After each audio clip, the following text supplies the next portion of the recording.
Welcome to the June 25th Public and Protective Services Committee meeting. On the committee is myself, Chair Michael Connor, Councillor Wendy Bosch, Councillor Kevin O'Toole, and Mayor Jackie Clayton. I'll call this meeting to order, and I'll read the land acknowledgement. The city respectfully acknowledges the Beaver, Cree, Dene, and Métis people as the original caretakers of these lands and surrounding areas. We are grateful to live, learn, work, and play on Treaty 8 territory within Turtle Island, and acknowledge these lands have been home to diverse and sovereign nations and Inuit nations since time immemorial. I need a motion to adopt the agenda. Councillor Bosch.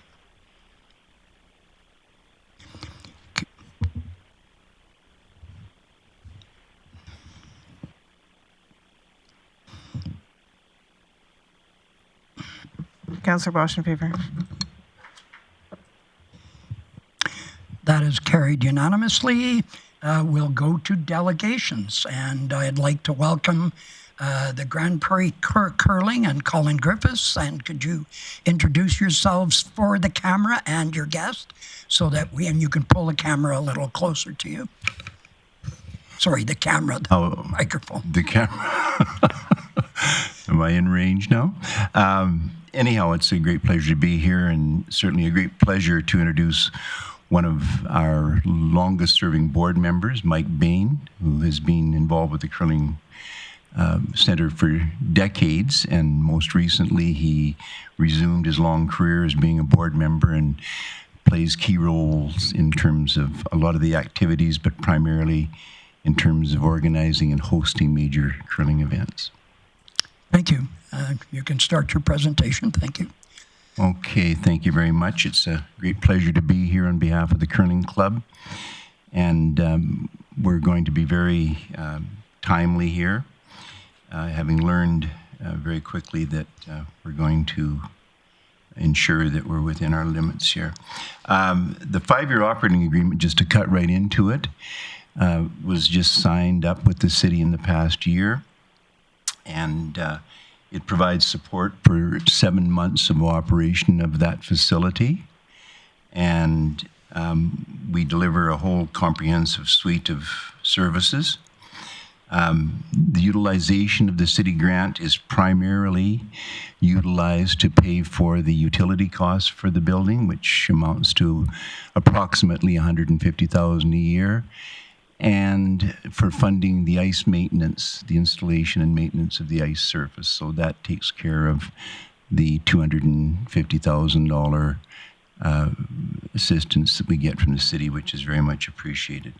The balance of the funds are generated from membership fees, advertising and sponsorships, and any profit we make from food and beverages. We're also heavily involved, all aspects of the organization, hosting numerous provincial championships and bonspiels each year. We are responsible in the least for the cleanliness of the facility and the basic operational maintenance, which we undertake.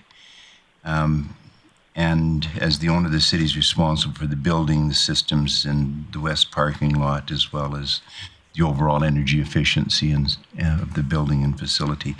And the little diagram there shows you the portion of that area that we lease, right, which is just primarily the building itself. And we have provided the background detail on the overall financial picture for the Curling Center's operation.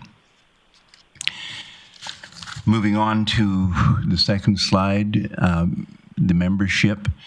Over the last 3 or 4 years, we've been able to generate a slight increase in the membership, and that is a trend we hope to accelerate in the future.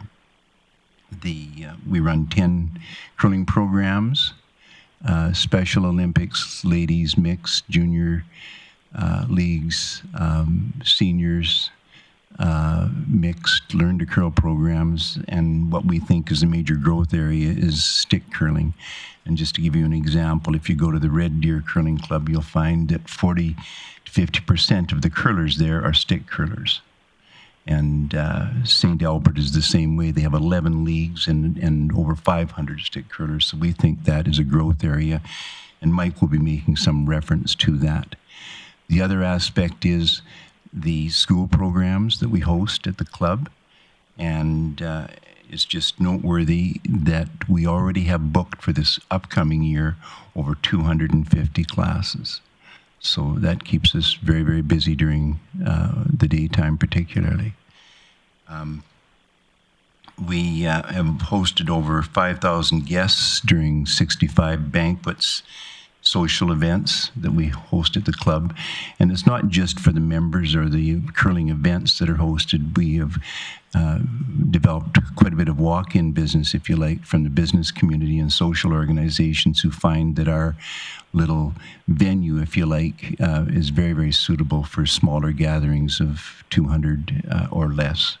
And there's been an addition of a games room, a converted meeting room that has been very, very attractive because it allows people to come. The children quite often gather in the games room, and the parents are socializing or watching curling events, and it's been very, very attractive. We'll maybe just move along if we could. Mike, do you want to basically give an overview of all of the things you've been involved in, please? Since 2022, the Grande Prairie Curling Club has hosted 4 provincial curling championships.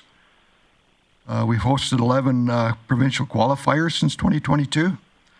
We generated over $200,000 in profits, and reinvested in our operational budget deficits. In conjunction with the city, hosted the Pinty's Grand Slam event. We had the 64 top teams of the world attending that event. For the upcoming season, stick curling, as Colin has mentioned, is a big growth thing.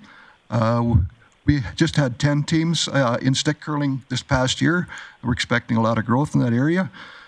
We will be, in addition to 6 provincial qualifier events for this upcoming season, we'll be hosting the Peace Country Stick Curling Championships in January of 25, the Alberta Stick Curling Championships in March, and the Canadian Stick Curling Championships in April.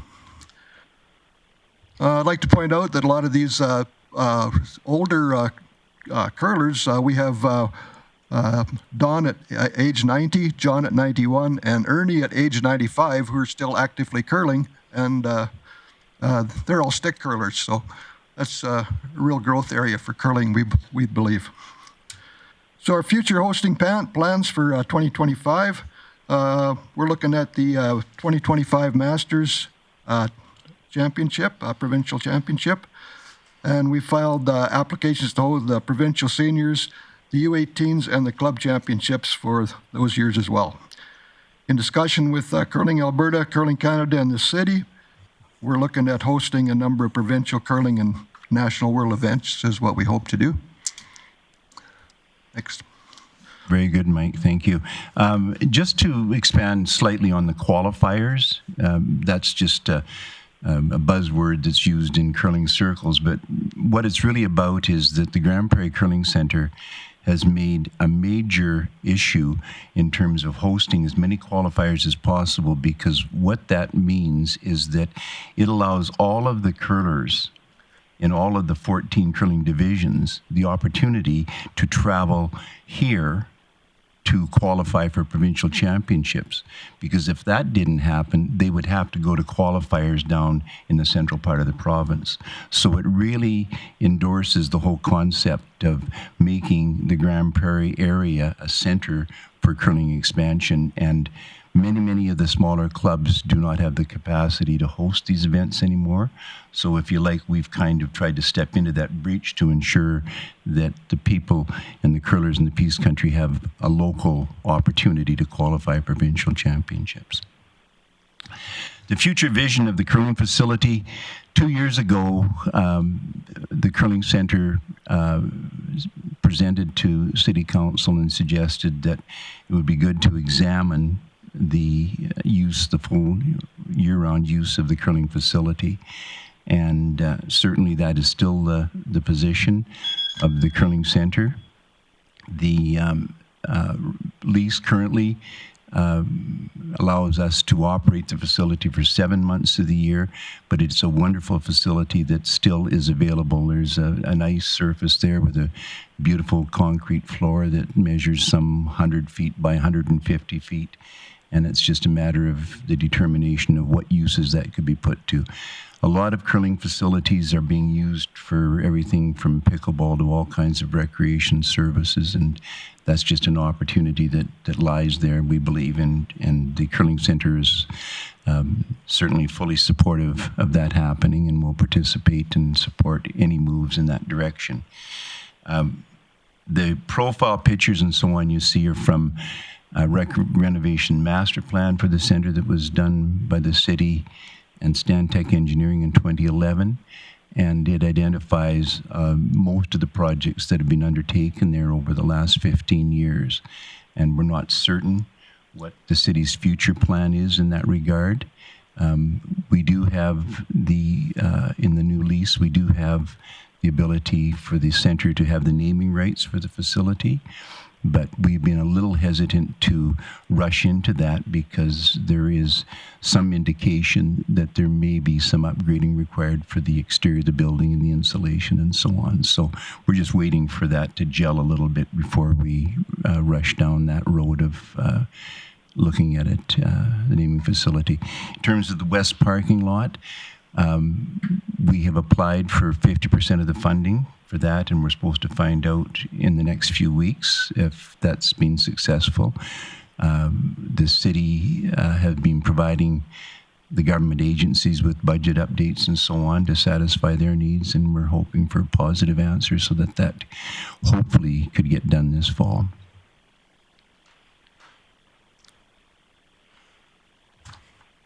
Mike? The GP Curling Center Board and its partners and employees continue to receive recognition and awards for achievements and contributions that enhance the city's excellent reputation. In 2022, we were named Alberta's Curling Club of the Year. In 2023, our nomination of the Pomeroy Hotel resulted in winning Curling Alberta's Sponsor of the Year. In 2023, our nomination resulted in our world-class ice maker, Roger Miscolzi, winning Curling Alberta's Ice Maker of the Year. We're also delighted that our Special Olympic team was the Alberta Gold Medal winner for 2022-23 season. Additionally, special coach, Olympic coach Mark Hart, was recognized as not only Alberta's, but also Canada's Special Olympic Coach of the Year. Several of our curlers and teams won international and Alberta curling championships as well. So that, in terms of the level of support we receive from the city, it is leading edge across the country. And as people are aware, curling facilities are certainly tasked right across the country with difficulty in meeting their operational costs. And with the investments that the city has made here and on an ongoing basis, it has allowed the curling center not only to survive, but we think it's turning around in terms of the utilization for the winter months of the year. And it's very, very noteworthy that this is the level of support that most communities across the country would love to have from their local government, because this is the challenge that is universally now being discussed in curling circles. And we have certainly a downward trend in terms of the number of curling clubs that are surviving. And we believe it's a very valuable part of the community's menu, if you like, of recreational services and well-being opportunities. and the support we received from city management, all the administrative people, and the endless number of city staff members and contractors that are going through that building to maintain and upgrade the systems is something that the center and the curling community is very, very thankful for. So we want to note our appreciation for everything the city does for the curling center. Thank you very much. Well, thank you very much, Mr. Griffiths, Colin, and Mike. Thank you for your presentation. I'll open it up for questions. Councillor Bosch. Thank you, Chair. Thank you, Colin, for coming in for your presentation. I have a few questions. Just the 379 membership, is that people or teams? Individuals or? That's individuals. Individuals, okay. And the stick championships that you are participating in, what kind of numbers are you looking at as far as participants and visitors in those championships? Well, we're going to be tasked, if you like, with documenting all of that and doing the projection, but it's basically, as Mike said, we've got a nice component of stick curlers. It's an opportunity to grow it, and we thought that the first way to start that off is with our stick curling league.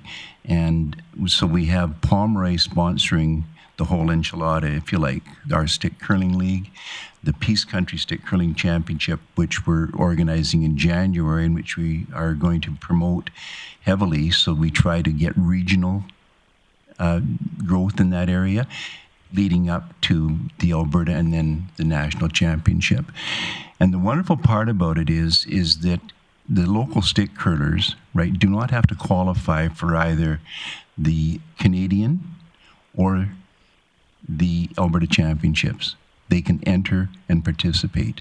So we're going to be basically making sure that there's that's well known in our curling community, and so we're going to do everything we can to market and promote the expansion in that area, because we think serving that part of the community is very, very important. And the flip side of it, and the other end of it, is the junior curling, and we've been doing a lot of work in that. And we have just received the agreement with Curling Alberta that we're going to be able to host the U18 provincials here in January of 2026. The same year we're hosting the Masters, so sort of both ends of the curling spectrum, if you like. But in terms of growth, not to expand too much, but in terms of the growth, the curling community, if you like, or the growth aspect of it, is around the social aspect of curling. It's not around the competitive aspect. The competitive aspect of curling is basically that there's a good number of people like to compete a bit. That's fine. We're also the home for the Peace Curling Tour, the administrative center, that runs 5 major events across the region, and we use that to promote that aspect of curling. But that's where the growth is at, is the social use of the facility, and that's where the focus of the board has been. I have a follow-up. Go ahead. Based on the stick curling, because it's new to us to hear about it, I'm still curious about the numbers. How many stick curlers do you have in the community, and what is the potential for these championships as far as numbers? 2 years ago, it was just drop-in, so we had just a few players. Last year, we had 10 teams. They're two-person teams. Okay. But there's a lot of interest generated last year, and we think that with hosting provincials and nationals this upcoming season, that we'll probably have a lot more growth. But as far as numbers, I can't really say. The provincials last year were in St. Albert, and there was 24 teams. And the Canadian Championships, they were in Toronto, and I think there was 36 teams there. Okay, thank you. That's what I was looking for. I have a couple more, but I'll wait. Anybody else? Councillor O'Toole. Well, I've been to the curling club, and I did socialize quite a bit. I took in the meals. I took in lunchtime. I went and sat in there. I'm not much of a curler. I have curled, but I'm getting old, I think. I don't know. I just can't bend down and get back up again. Stick curling. Yeah, so that's the next thing. So we're going to give that a shot, maybe. But it's impressive that, you can walk out there, drive by, and not see any activity on the outside, but going inside, the place is packed. And you're doing whatever you're doing it well. And thank you for that, and thank you for being a long-term members of this curling club and making it happy. Thank you. Councillor Bosch, you're back in. Thank you. You talked about other curling facilities doing pickleball and such. This summer, are you doing pickleball programming or any kind of camps? We talked about this last year. Is there a summer schedule? We haven't moved in that area. If you would recall, we suggested when we presented about converting the facility into 12-month use that the first issue had to be to deal with storage, because of the fact that the rocks and the benches and everything are all throughout the lobby. And when we were in discussions with the city on the new operational lease, originally we had been including the cost, because it would be a subsidized cost to run it for the other 4 months of the year, if you like. And it was agreed that that would just be set aside for the time being until there was more attention paid to the capacity to use the facility for summer use, because we have to move the curling rocks, we have to get rid of the benches and all the things that clutter up the lobby, because there is not adequate storage for that within the building. Okay. And my last question is, you spoke about the grant for 50% paving. And where are you looking for, or do you have the other 50%? What is the second half of that equation, and how much is it? That project was initiated in the end by the city, and so I think that's already in the city budget. Okay, so that's a administration question then. Okay, thank you. Thank you very much. Seeing no other questions, thank you very much for your presentation, and we'll invite the next delegation up, and that would be... Sorry, go ahead. Thanks, Chair O'Connor. I just want to quickly thank you for coming today. Also really appreciate seeing the growth in your numbers, and that you continue to bid on hosting, because I think that's an important part of the facility. And you guys do an excellent job of bringing people into the facility on a regular basis, so thanks. Also, thank you for your support during the Alberta Winter Games. I know that the facility was a busy place, and it was great for people to come out and watch curling that may not have been there before, so thanks for everything you do. My apologies, Mayor Clayton. Well, thank you very much.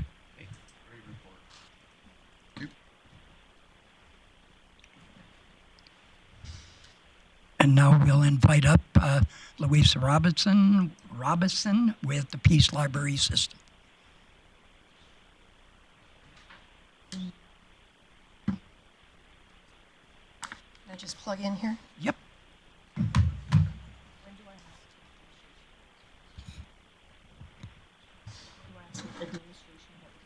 Just email Dan. Yeah. It's already done. Here we go. The floor is yours, Louisa, and introduce yourselves for the recording and your guest. Is it going to come up?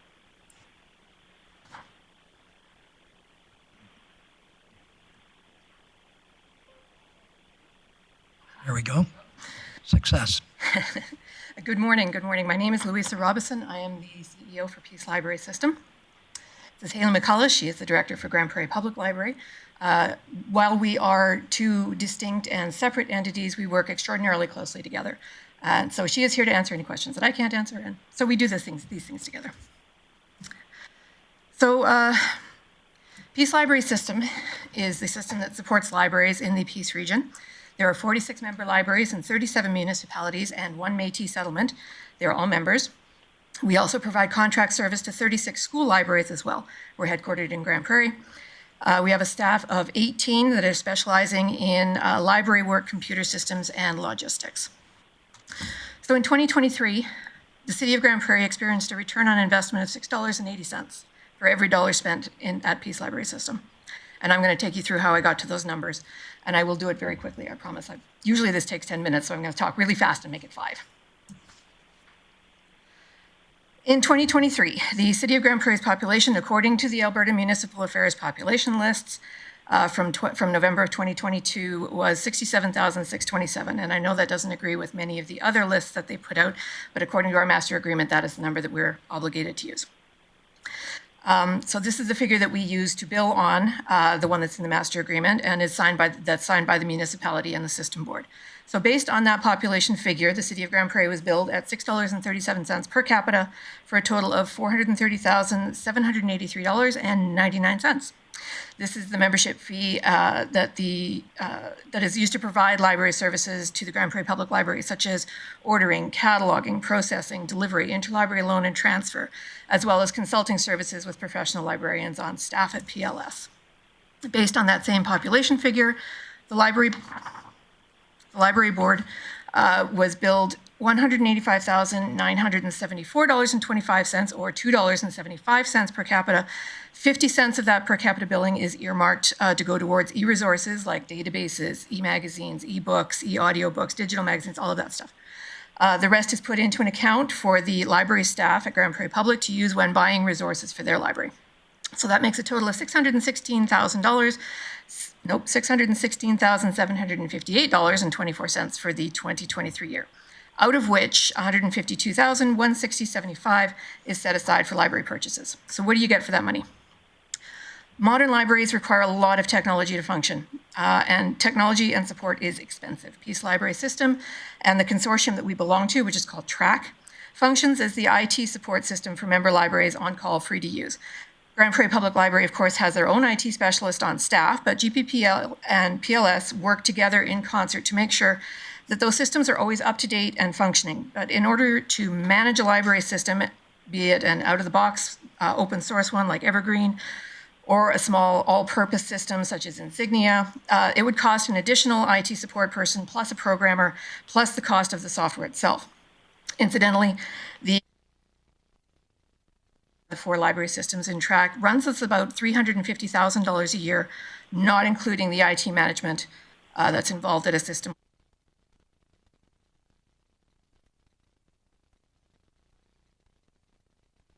Library's web presence.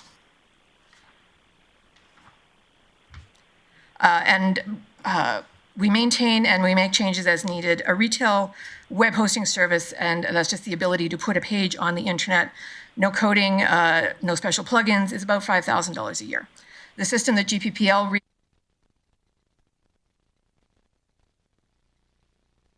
system at no additional cost. And as a member of the Peace Library System and as a library in Alberta, your library is entitled to use the Alberta SuperNet at no cost. That cost is covered by the province and it's administered through the Peace Library System. The actual cost of SuperNet for the library is about $850, but if the library had to pay for a retail provider, it would be upwards of about $25,000 a year. And they would not be connected to the shared library resource services. The resources provided to the libraries by the province or the interlibrary loan system. Being a part of the Peace Library System means that your library can take part in the benefits of the provincial interlibrary loan system. This means that your residents have access to the entirety of the holdings of the libraries across Alberta without ever having to leave town. It means that residents of Grande Prairie have access to so much more than just what's in the on the shelves of the library here. In fact, in 2023, residents of Grande Prairie borrowed 40,210 items that came from other libraries in Alberta and across Canada. If the libraries had to buy those things to satisfy the patron requests, it would have cost over $985,000, and you'd need to build a bigger building. And nobody's saying that, you know, if these things are being requested, that the Grande Prairie Public Library would go out and buy them. But the fact is, you don't have to, because you've got access to that loan system. So you've got access to everything without having to have everything. Peace Library System also manages access to a number of electronic resources and databases. 2 of them are Overdrive and Cloud Library. which have ebooks, e-audiobooks, and e-magazines. And in 2023, GPPL patrons borrowed 72,567 digital books, which, if bought by the library again, would have cost over $2 million. Sharing agreements that Peace maintains with our consortia partners and with a fifth system in Alberta, Parkland System, provides access to over $1 million worth of shared e-content at no additional charge to the library or to the patron. And taking advantage of those economies of scale, Peace has negotiated bulk discounts with the larger book vendors. On average, that discount comes to about 38% off of the retail price of books and about 30% off of non-print items, so DVDs, CDs, things like that. And the discount that we get on purchasing in bulk is passed on to the libraries. And as a result of that discount, GPPL saved over $118,000 on purchasing last year. As well, and of course that money is rolled back into the account for the library. We don't keep that money.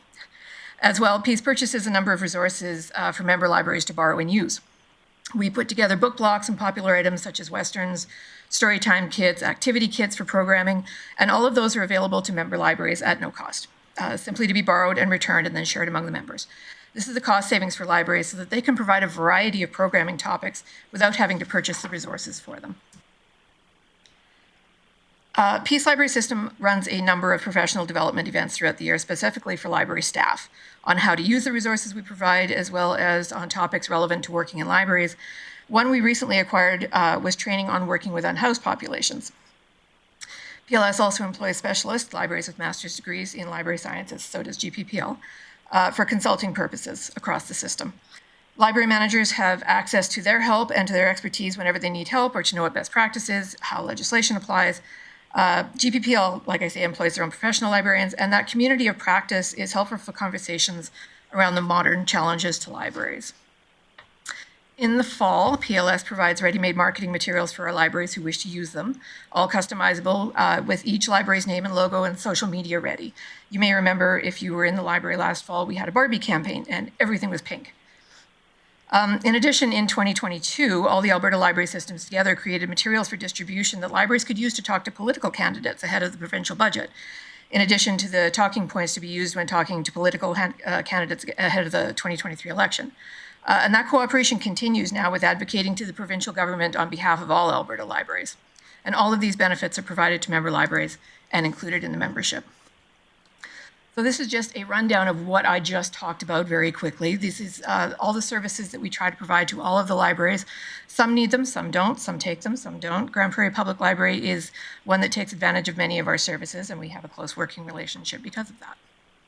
So, as a wrap-up, Peace Library System helps libraries offer more to their patrons than they could on their own.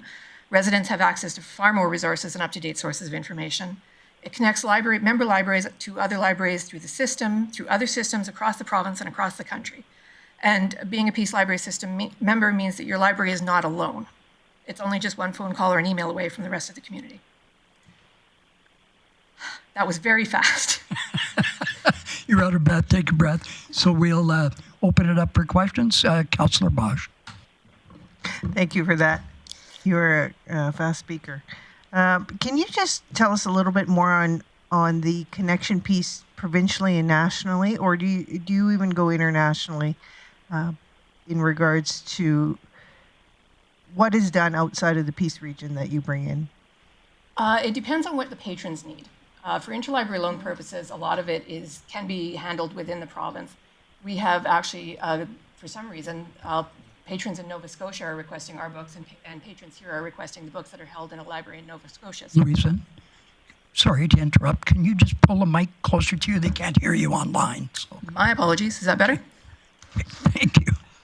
So facilitating those connections between libraries where the resources are needed is one of the things that we can do. But the track system itself has a cooperative agreement so that we purchase a number of bestsellers and they can be distributed around the province. They purchase a number of things like language books that can be distributed back up here when needed. So that sharing network really enhances the quality of the collections for all of us. Okay. The reason I asked that is in regards to, our newcomers and, as far as languages and books that they like to read.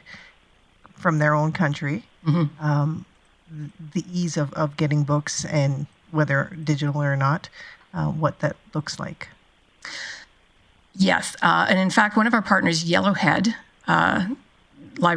Regional Library, that's based out of Spruce Grove, is working right now on building a Ukrainian collection specifically for Ukrainian newcomers, and those will be available to all the systems as well. We in Grande Prairie Public has a large language collection. I don't even know all the languages you guys have got in there, but. Sorry, dozens.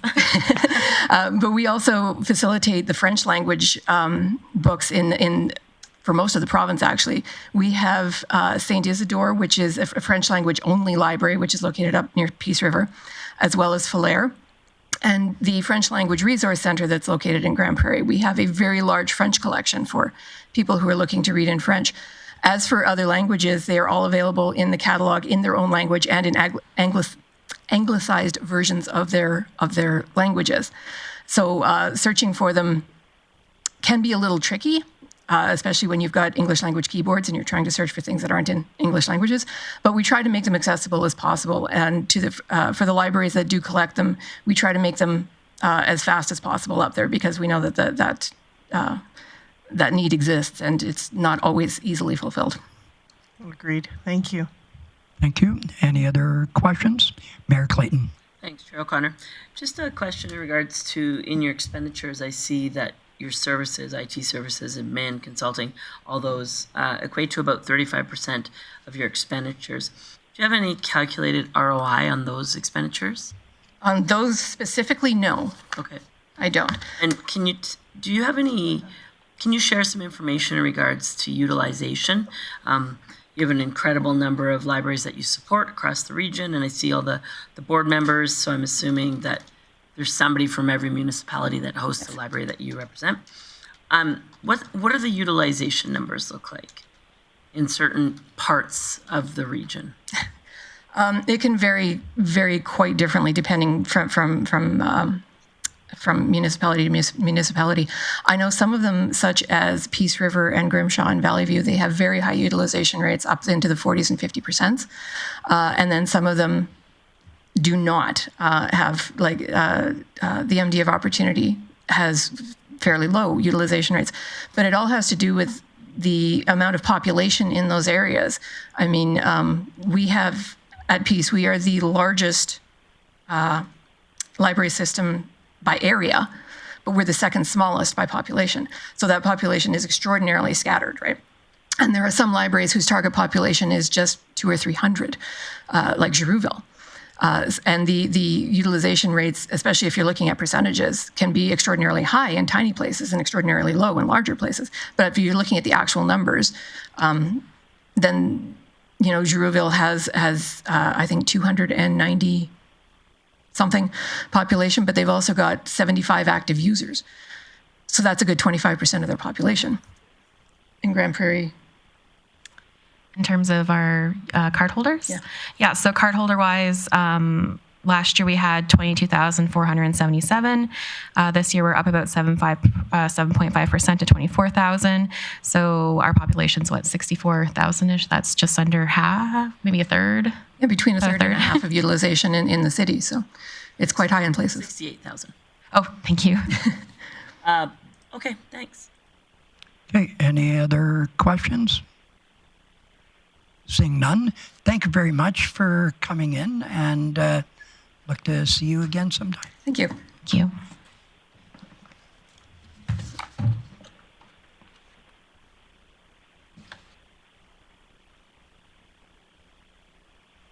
And I'd like to call up Gigibija, I hope I'm saying that wrong, Parmit Mar. I should have practiced that ahead of time. You'll correct me when you come up.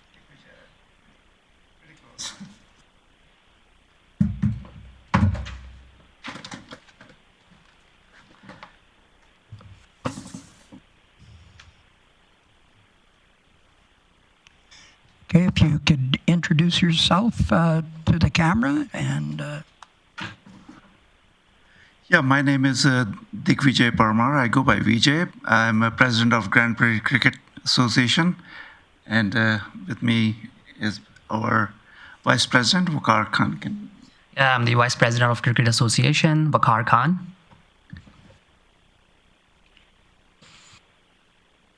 So we are here to present what we've been doing in Grande Prairie Cricket Association with the help of City and our members.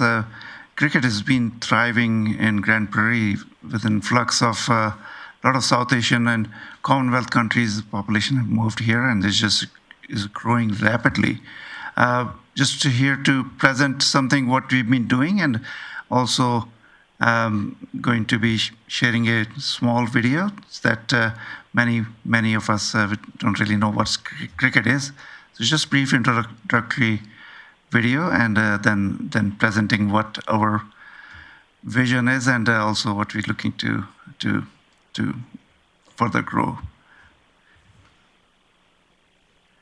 So I don't know how many of you know that cricket was Canada's first national sport, as declared by Prime Minister Sir John Macdonald. Is the second most popular sport in the world after soccer. And in Canada, I thought it was the fastest growing sport in Canada. Canada just been playing World Cup in cricket as well, so it's just rapidly growing. Grande Prairie Cricket Association was established in 2012. I think Councillor Kevin O'Toole saw us a bunch of enthusiastic players playing cricket, and he just asked what you guys are doing, and then it started from there, and now it's grown into professional league and a very competitive league. We have about 85 members and 5 teams. Each team consists of 11. Potentially we could have 10 teams, but it's just a lack of, we just have one ground. It has grown quite big. We are a member of Alberta Cricket Association as well as Cricket Canada. And it's been massive. I don't know if you've seen, but as I see everywhere, massive South Asian population living in Grande Prairie. It has grown quite a big. I'm going to show you this video so that we all know a little bit what is cricket. This is a ball. If anyone wants to have a look, this is the ball we play with. And so I hope there's a sound. Hope it would play.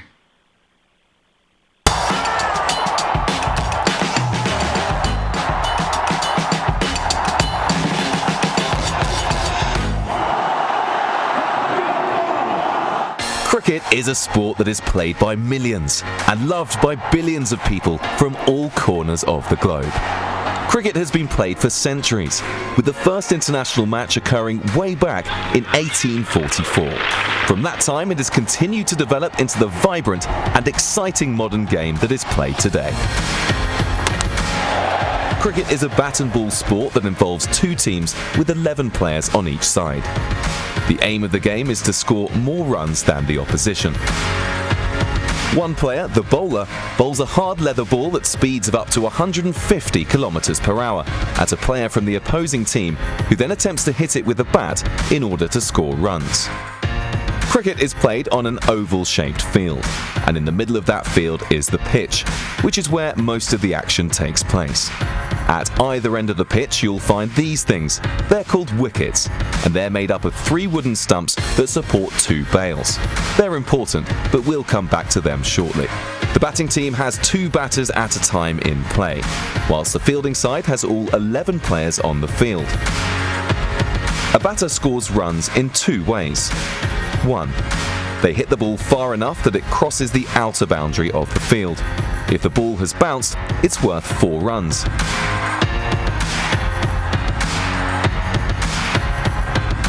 If it clears the boundary on the full, it's worth 6, the maximum number of runs that can be scored from 1 hit.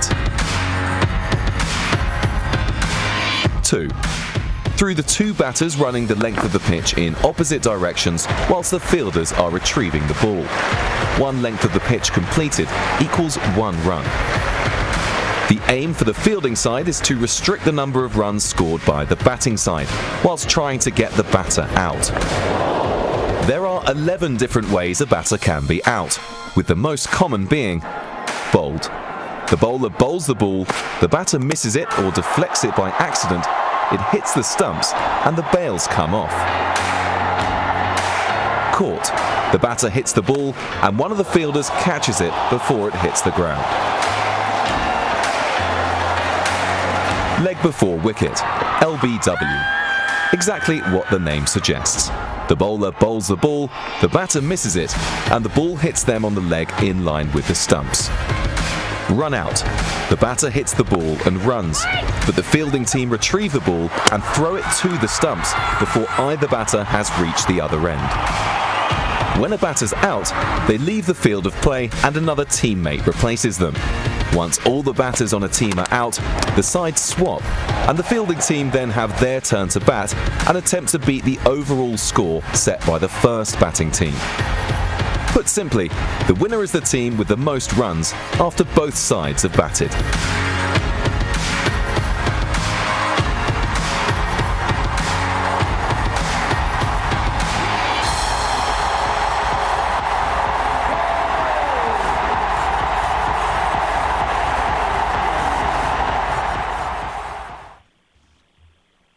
I learned a lot there.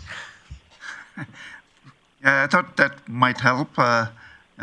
Explaining is hard thing to do for cricket. It's not very popular in Canada, so not many people know. But hopefully, it's going to gain grounds. And the video said first official match was played in 1844 something. That was in Canada. It started here a lot and it just disappeared, and we are trying to work hard to bring it. I'm going to show you the video. Just give me a second.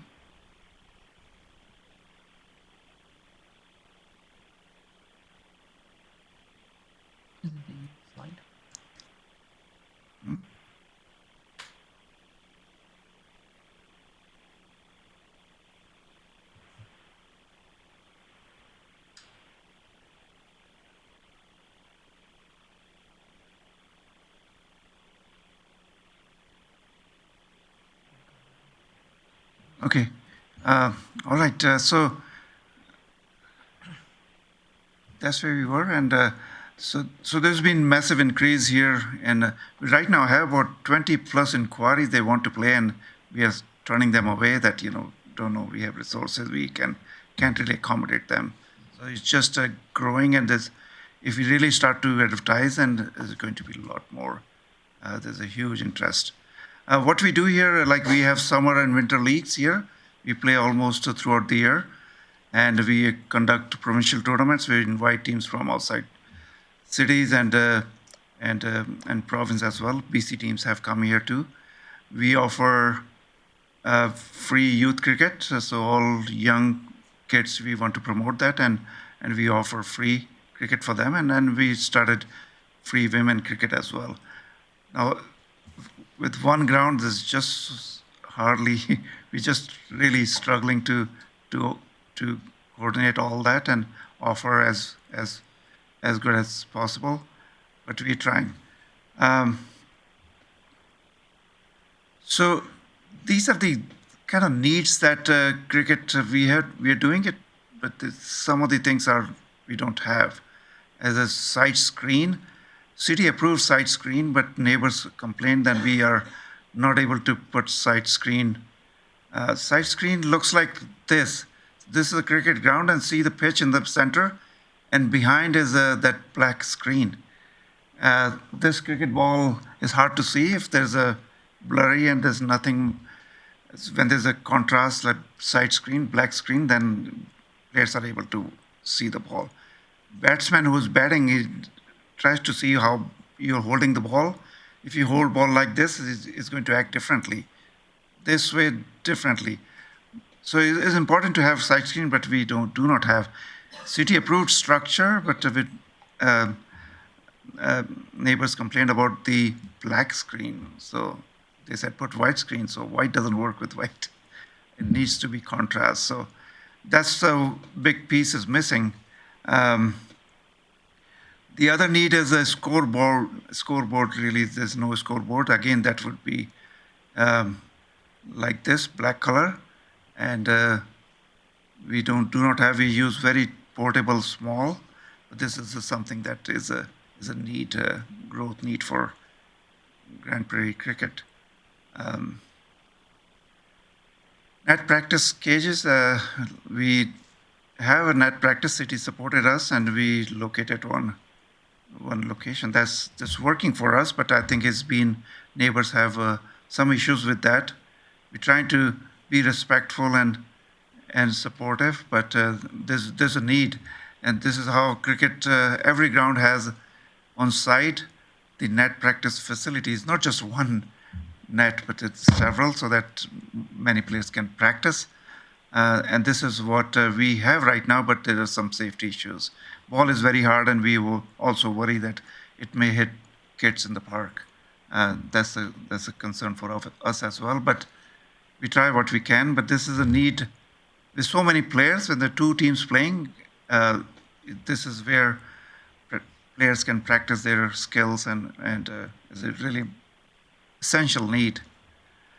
And dugout is another piece that we do not have. The teams, the home team and away team, they typically have their own dugout area.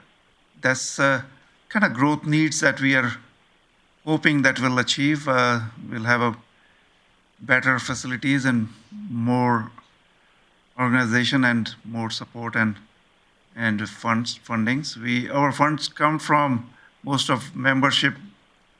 We have membership very subsidized. I think is the cheapest in Canada. Everywhere is minimum 500. We charge 250. Most of the cost comes from donations that we have. Our community members, doctors, or businesses, they try to donate money to support cricket in town.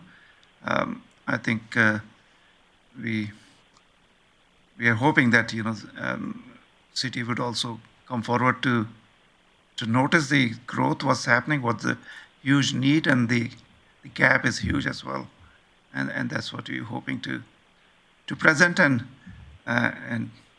what we're doing and what we hope to do in the future. That's all from us. Any questions? Thank you, Vijay. I appreciate it. I hope I'm saying it right. Councillor Bosch.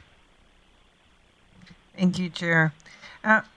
Thanks for this presentation. It was really good. I learned something. Trying to figure out how it's similar to, baseball. That's my background. But a question about a sight screen. Is there portable sight screens? It can be, yeah. There can be? Yeah. Okay. The rest of my questions will be for administration, and there's something coming back here later in the agenda for a proposed cricket location. Just anyone else? Councillor O'Toole. Thank you very much. Great presentation. I was out there Sunday watching cricket, showed my wife. I tried to explain it to her, didn't get through to her. So somebody else come up and explained to her, and now she understands why I'm excited about the cricket. I think it's a good sport where a lot of camaraderie is held.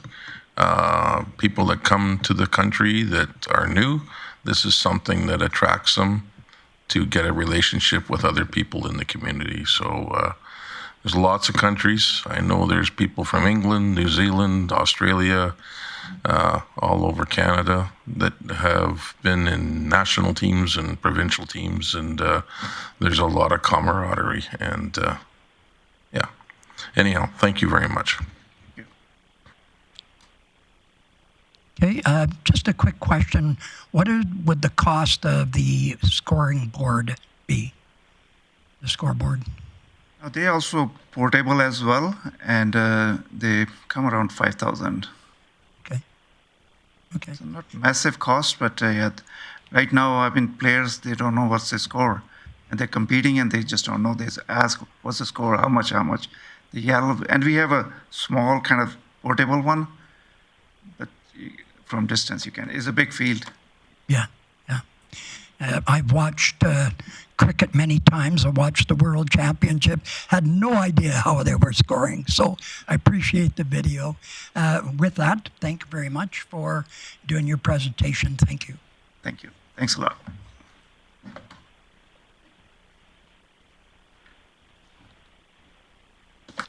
Now we'll turn it over to reports and send it to Chief Lemieux.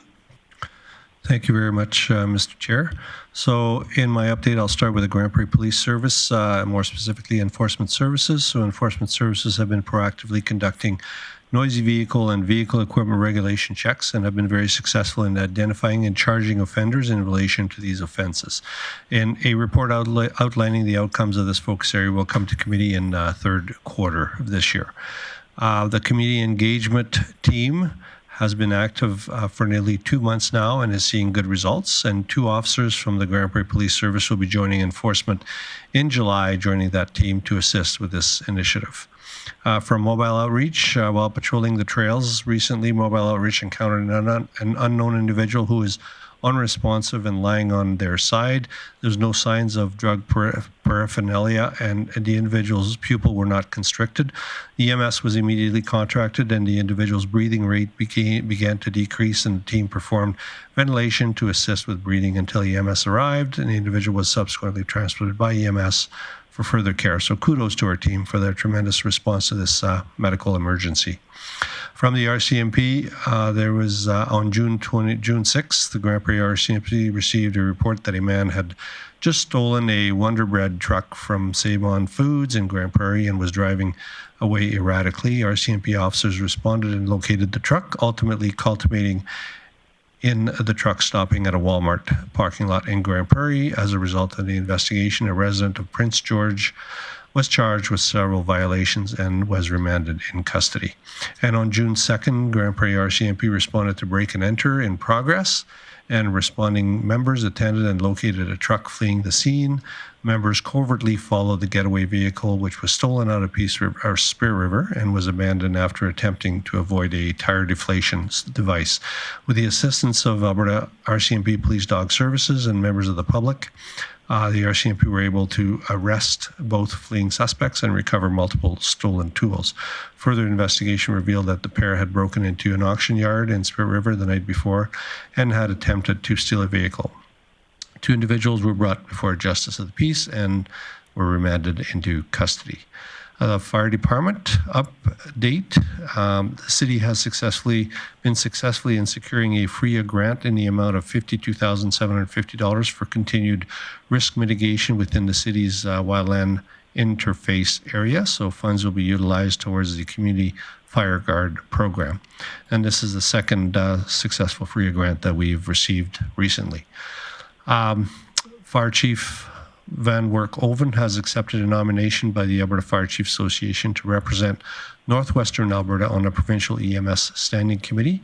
The committee, which has a 3-year term, will help the government's ongoing assessment of the province's EMS system and provide recommendations on how to improve the workforce system performance and standards of that system.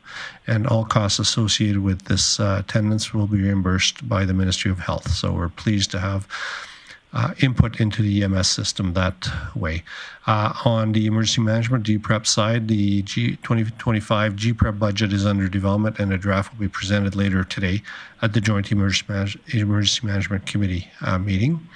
And planning is underway for the debrief of the Kleskin Creek fire activation that we had earlier in this spring.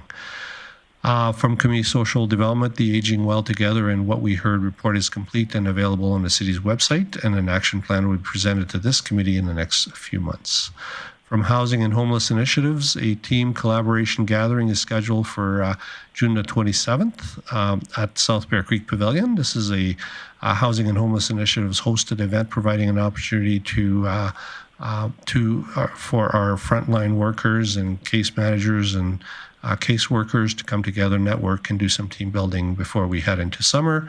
This is an opportunity for city administration to recognize the important work each agency does in our community and for continuing to advocate for our most vulnerable. And Housing and Homeless Initiative staff attended the first session of a provincial homelessness community roundtable. This quarterly discussion roundtable brings together reps from seniors, community and social services, and other organizations to share, collaborate, and discuss priorities.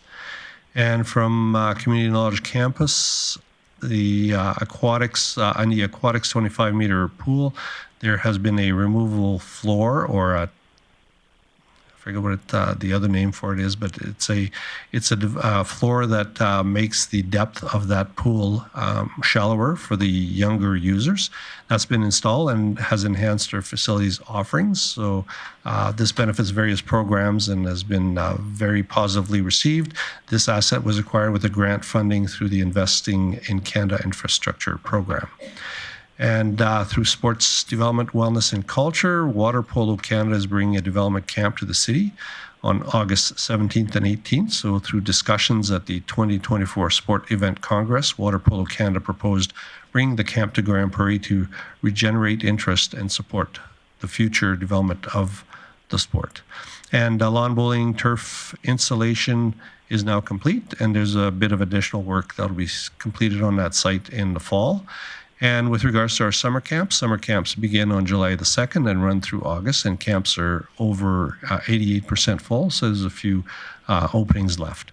I'll also maybe answer a question that was asked earlier about Grande Prairie Curling Centre parking lot. So at, I believe it was mid-year capital last year, or it might have been 2024 budget, there was funding identified in the amount of $125,000. So we estimate that to pave that parking lot is $250,000. So we've set aside $125,000, and then the society, the Grande Prairie Curling Centre, has applied for a CFEP grant for the other 50%. So we hope to hear here in the next couple of weeks. And that's my report, Mr. Chair. I'd be happy to answer any questions. Thank you, Chief Lemieux. Mayor Clayton. Thanks, Chair O'Connor. Just to reiterate, can you tell me the GPREP update when we expect to, if I understood your report correctly, there's a report that's going to come back to this committee to update us on what was learned recently, but is there, in that opportunity, is there conversations for bigger, broader sort of strategic goals for GPREP, et cetera? Absolutely. That's something that will be discussed today at our budget meeting with the Joint Emergency Management, and we'll see what direction we get, but certainly I'll bring back some updates for this committee. Thank you. Thank you very much. Councillor O'Toole. Thank you very much. I understand that the lawn bowling green is complete. Is it being used at this point in time, or is there a rest period? Ms. Bieberdorf. Thank you, through the chair. So it can be used now. It's ready to go. We just need to start getting some programming going, and then it'll be available for the public at any time now. It's kind of funny. I had a number of conversations this last 10 days, and people seeing that the lawn bowling greens were being repaired, and they wanted to know when they can start playing. So that was pretty cute. Thank you. Any other questions? Seeing none, thank you very much. We'll move on to 5.2, proposed cricket location. I'll hand this over to Ms. Bieberdorf to introduce. Thank you, through the chair. We have Sarah Patterson here today, as well as Richard Solly from Engineering, to present some options for cricket. Thank you very much. Please introduce yourselves for the camera and the recording. Thank you. My name is Sarah Patterson, and I'm Manager of Community Recreation for the City of Grande Prairie. Richard Solly, Development Engineering and Storm Drainage Manager. Go ahead. Thank you, Chair O'Connor. At the January 29th, 2024 City Council meeting, Council directed administration to bring back a report investigating the possibility of moving the cricket batting cage to another location in Head and Salmon Park and report back to the appropriate standing committee. Following Council's direction, administration explored two possible options for consideration. The first is relocating the practice pitch on the current cricket grounds. In consultation with our engineering department, two potential locations for relocating the practice pitch at Head and Salmon Park have been identified. These are identified in map number 1. The second is relocating the entire cricket grounds to a new location. When considering a new location for a cricket pitch, we have to ensure the space is nearly twice the size of a soccer field to accommodate the main field and outfield adequately. The playing area must be level to provide a consistent and safe surface for players, and the orientation of the pitch should be in a north-south direction. Additionally, there should be sufficient room to park vehicles for players and spectators. An example of a location such as this can be found on map number 2. With those 2 considerations, administration recommends that committee refer the relocation of the cricket grounds to the 2025 budget deliberations. With that, I present my report to committee, Mr. Chair, and I'm happy to answer any questions you may have. Okay, we'll open it up for questions. Councillor Bosch. Thank you. I really like this second location. It seems to fit much better in regards to residential who are near. The houses on the bottom left, as far as sound seemed to be the issue. What are your thoughts on that distance away? Not speaking from an engineering standpoint, but it is quite a bit further in distance than the current residents at the current site. So there is, I know that map looks a little like there's a bunch going on there, but we wanted to show all the distances between the pitch and the practice pitch to the residents, as well as to the school and to the walking path. But there is quite a bit of distance between the two compared to their current location. Okay. And I have one other question. Yeah, after Mayor Clayton.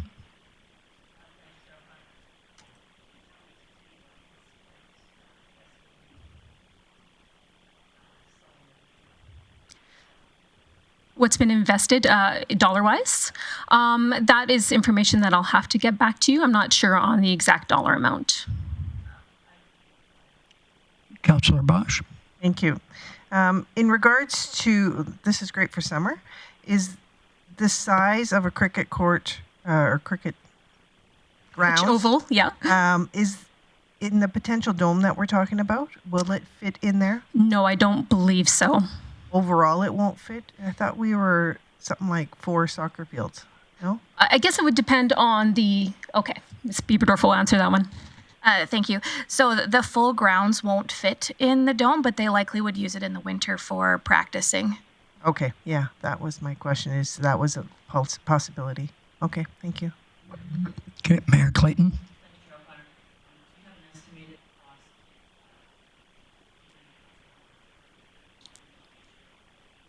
To the new grounds?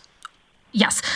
So in speaking with one of the construction companies that are under contract with us and through procurement, their initial assessment was around $120,000. And that is for the topsoil and dressing, as well as, let me just pull that up. Top dressing, seed, so the landscaping, a little bit of leveling. Is quite a level location, so it wouldn't require very much. They would have to rebuild the shelter, that site screen structure, the storage shed. The big cost will be concrete, gravel, the rebar, the carpet, and contractor fees. Go ahead. $20,000 for relocation, including storage, shade, shelter. Has there been any estimates for the other 3 asks that the Cricket Association had? No, there hasn't. And don't know if you know this, maybe Mr. Sally. Can you tell me what the area surrounding this is future zone for? Is it multi? Is it single? What is the area around this zone for? Thank you, through the chair. The area directly south is residential. And then I believe as well to the east is also residential. And then to the north is a road right away? There's a road there? No, to the north is the Woody Channel Right. Environmental Reserve. Okay, thank you. Okay. Go ahead, Councillor Bosch. Thank you, Chair.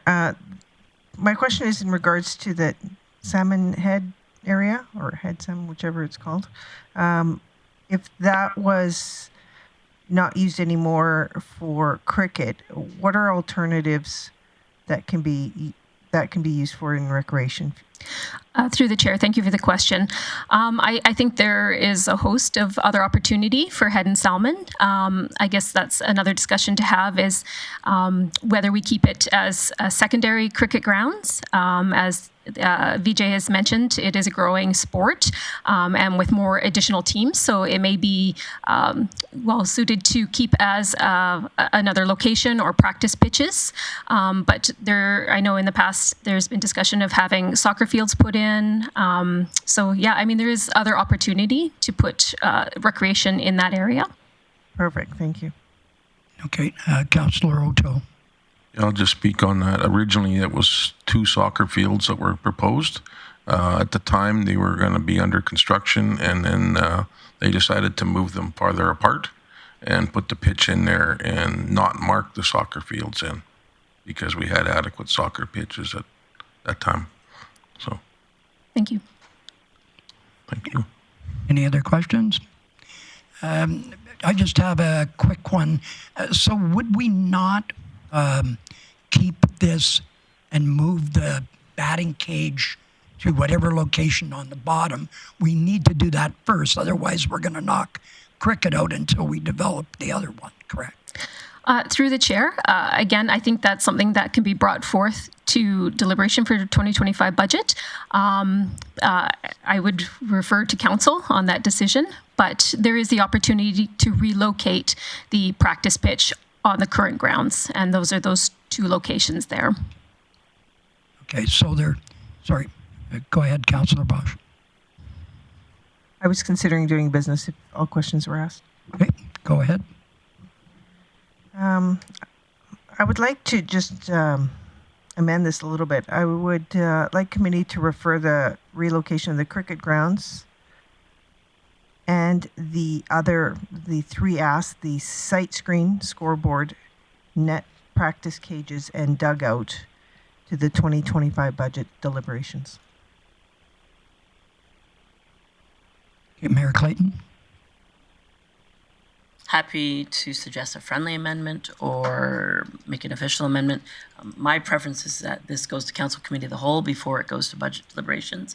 I think there's significant considerations here, multiple locations with the addition of the infrastructure that's being suggested by Councillor Bosch. I think this is a better Council Committee of the Whole conversation prior to going to budget. It to me at a high level appears like it'll be a fairly lengthy conversation, and I don't know the rest of council's consideration. So if you would consider that as a friendly amendment, that it go to Council Committee of the Whole for consideration, and from there, council can decide if it goes to budget. Absolutely. Okay. Discussion is... Okay, we'll let that be modified, and then we'll call the question. You ready to go?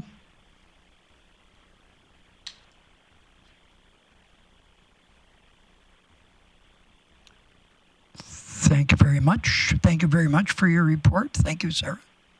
Thank you.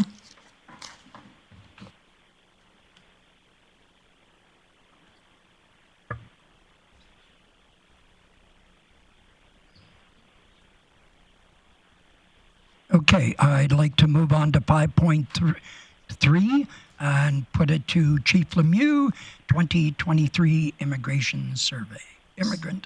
Sorry, Chair O'Connor, just before maybe a question for Mr. Lemieux, or Chief Lemieux rather.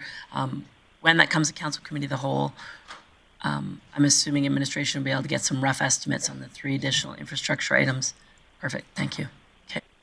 Thank you. Thank you, Mr. Chair. So I'll introduce the next item. So Tammy Wenzel and Sylvie will be presenting on the 2023 Immigrant Survey and Inclusive and Caring Community Consultations. Thank you. Please introduce yourself, Tammy, today. Don't hit your knee. I just did. Ouch. Ouch. Good morning. My name is Tammy Wenzel. I'm the Director of Community Social Development. My name is Sylvie Rose Dechant. I'm the Grande Prairie Local Immigration Partnership Coordinator. Go ahead. Thank you for having us this morning.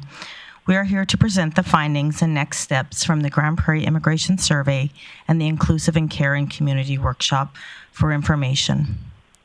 There are no previous council or committee directions and no budget or financial implications associated with this report.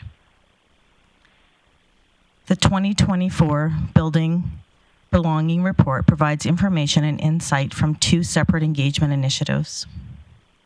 In October of 2023, the City of Grande Prairie, in collaboration with the Grande Prairie Local Immigration Partnership, which was funded by Immigration, Refugee and Citizenship Canada, which I'll refer through to IRCC throughout the report, conducted the Grande Prairie Immigration Survey. This engagement is part of a 5-year funded agreement to coordinate GP LIP services and assist with the development of the 2025 to 2030 GP LIP Strategy and Action Plan, which aims to help newcomers and immigrants feel welcome and integrated in our community. The second initiative, in January of 2024, we began a series of workshops with employers, ethnocultural associations, and service providers under the Grande Prairie Inclusive and Caring Community initiative. This initiative is funded by a grant from the Government of Alberta Settlement, Integration, and Language Programs aimed at enhancing our community's capacity to attract and retain newcomers.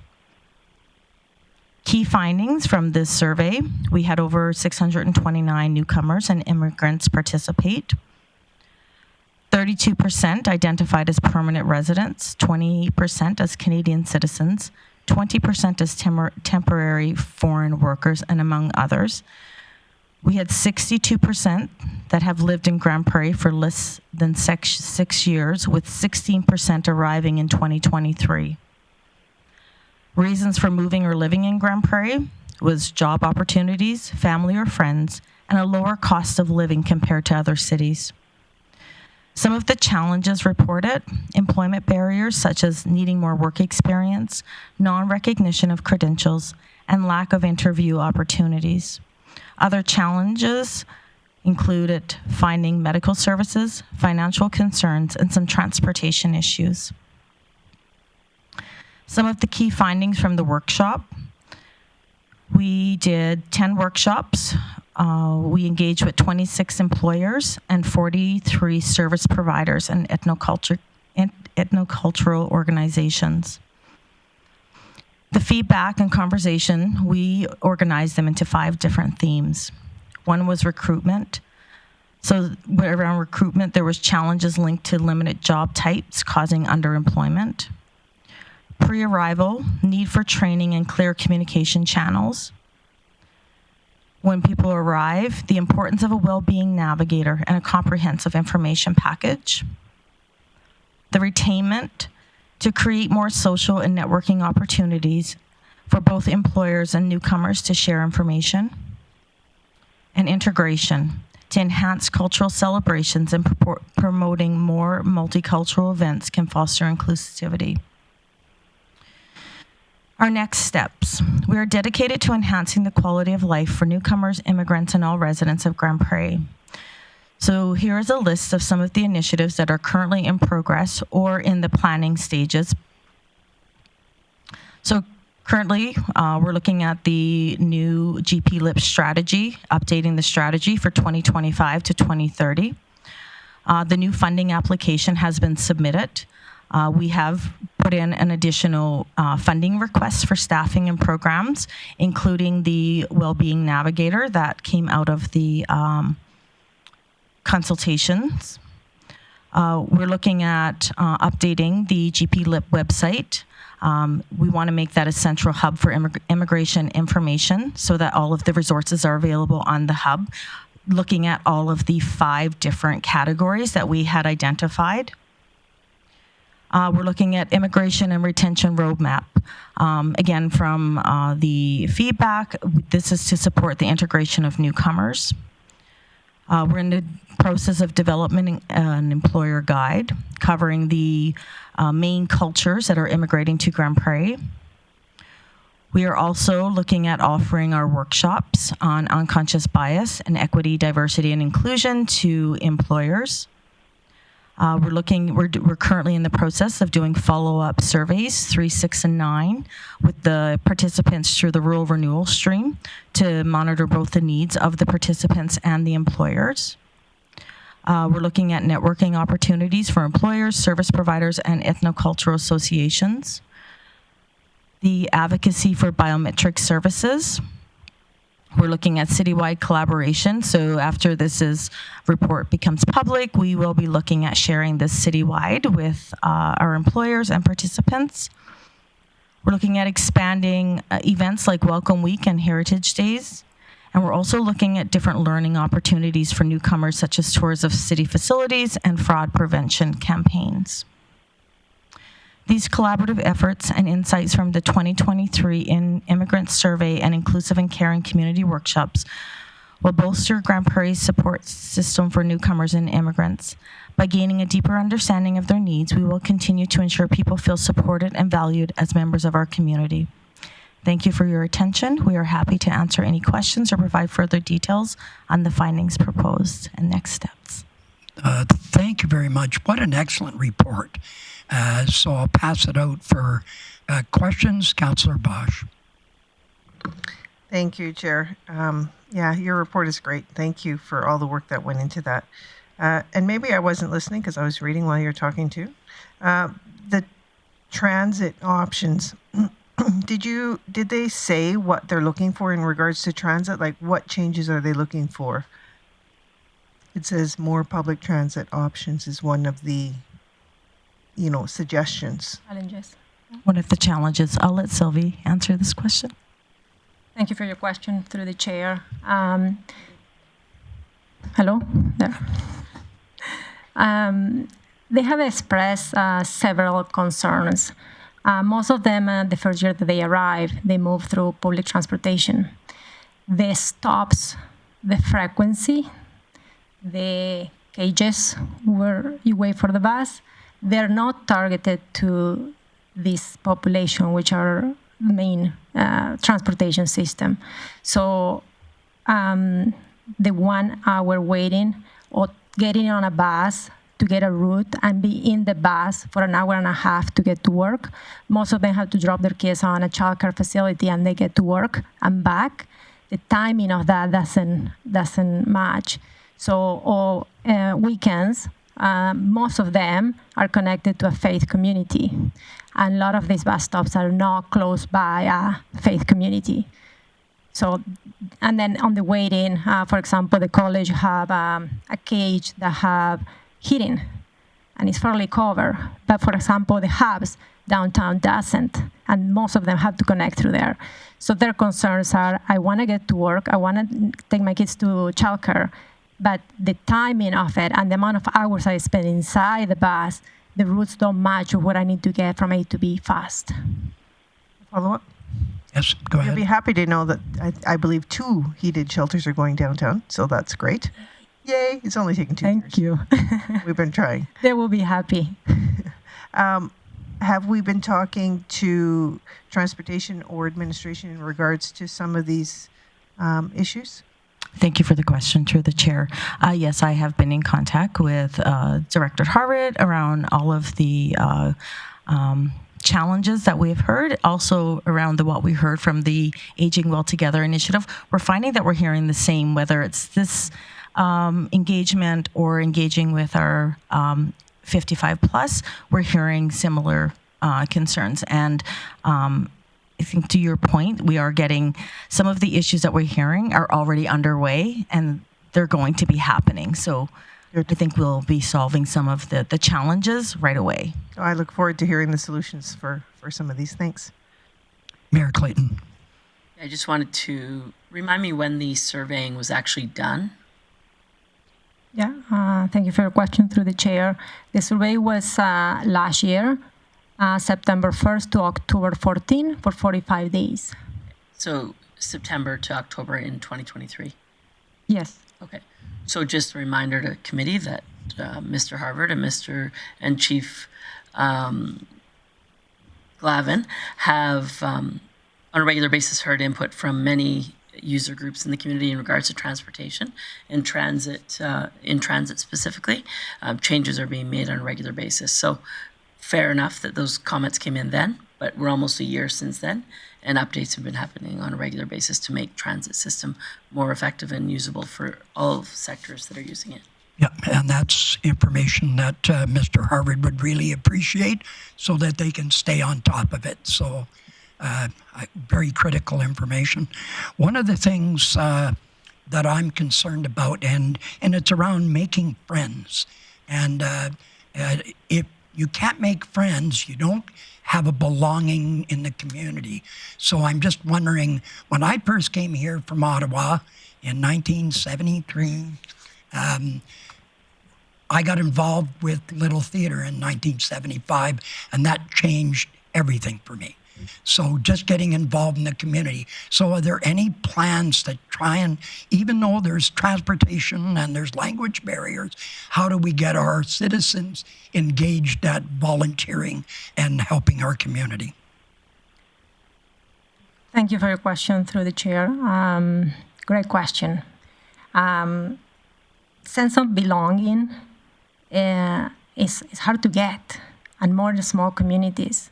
It's a feeling, it's a deep feeling of being connected through social and physical aspects. And what we heard in the workshops and through the survey is that what we call experiential learning. So to get more friends, to get out there, to volunteer, which most of them are welcome, they need a first step from our community. Yeah.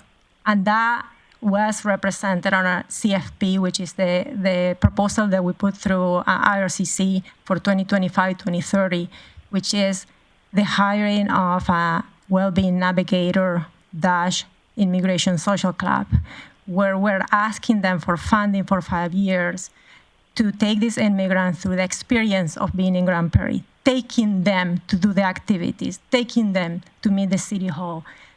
Through that, create a friendship, the sense that they belong here by seeing the things, not just giving them a link to get adjusted.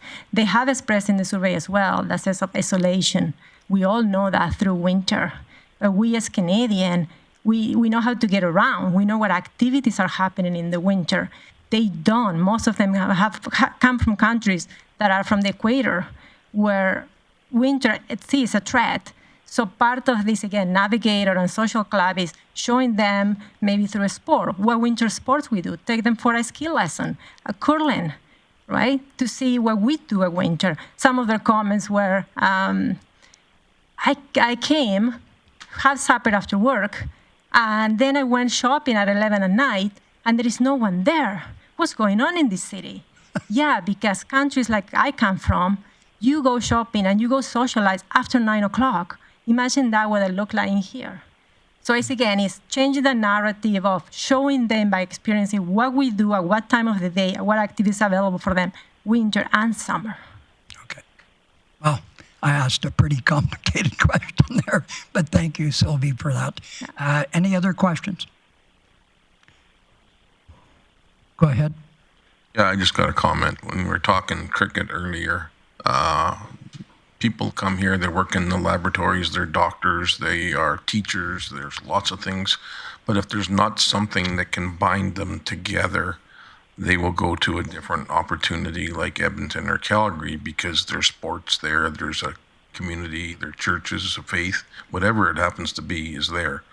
And so I totally 100% agree with you.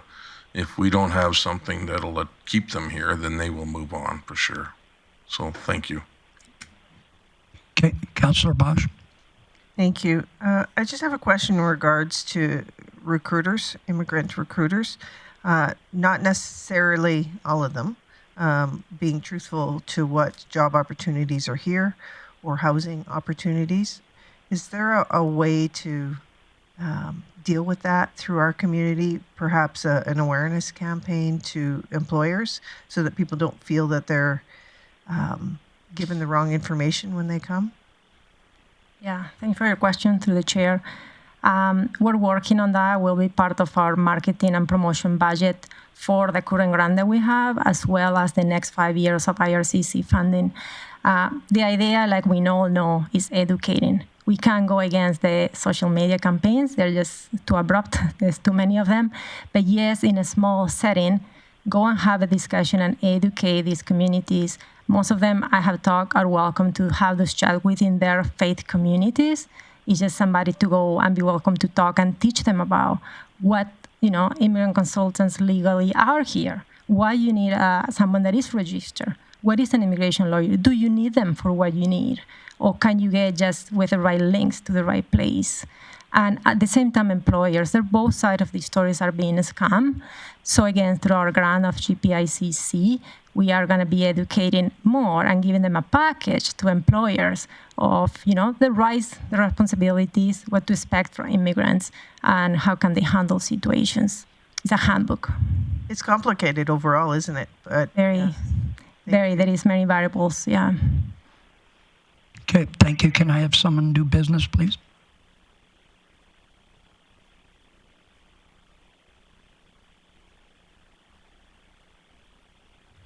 Okay. Go ahead, Councillor Bosch. I move the committee receive this report for information. Thank you. Call the question. Mayor Clayton in favor. Thank you, ladies. You're welcome. Thank you. That's carried. We'll now move on to outstanding items list. Chief Lemieux. Thank you, Mr. Chair. So today we dealt with item 1306, so that could be removed from the list. And also, I would ask that items 1199 and 1285 be moved to the third quarter. Those reports are drafted, almost ready to go, but I need more time to review them before they come to committee. And those are the changes I'd recommend. Okay, thank you very much. Councillor O'Toole to do business. Yeah, I move the committee receive the June 25th outstanding items list as amended for information. Call the question.